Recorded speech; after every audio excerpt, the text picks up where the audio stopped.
Oh, honey, this sweet, magical golden liquid. And it's not just a tasty treat.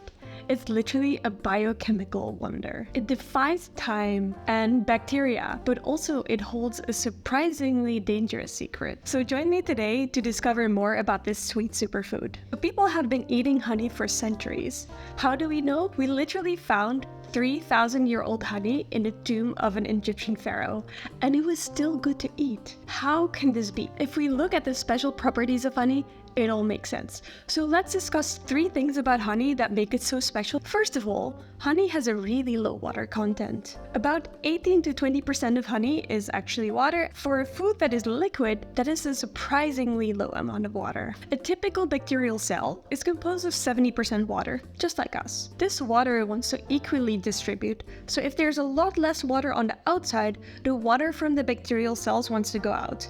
This creates a very bad environment for bacteria to grow. Second point is that honey has a very low pH.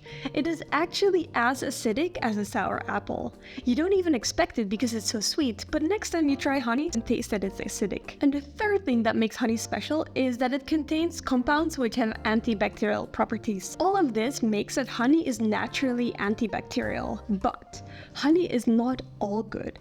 Actually, it can be very, very dangerous for some of us. Namely, babies under 1 year old. There are a certain type of bacteria that know very well how to survive in honey. They create spores. It hardens on the outside and then it stays protected on the inside.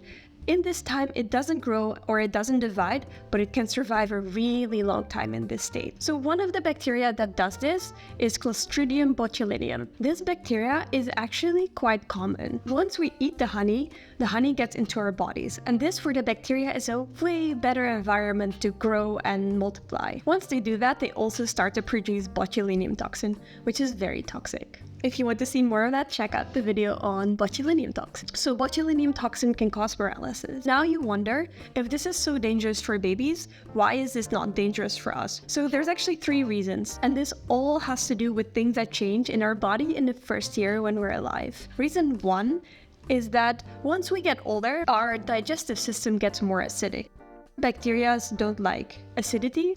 The second reason is that our natural immune system develops. So once we get these bacteria and we know that they don't belong in our bodies, our immune system starts to attack it. And the third thing that happens in our first year is that we get a lot of different bacteria in our digestive system. If there's not that many bacteria yet, it's a good place for other bacteria to come in. So when we're older and these bad bacteria come in, there's already so many good bacteria in our digestive system that there's basically no place for them left. So now you know why you should never give honey to your baby cousin. Hope you learned something today. Stay safe and see you next time. Ciao.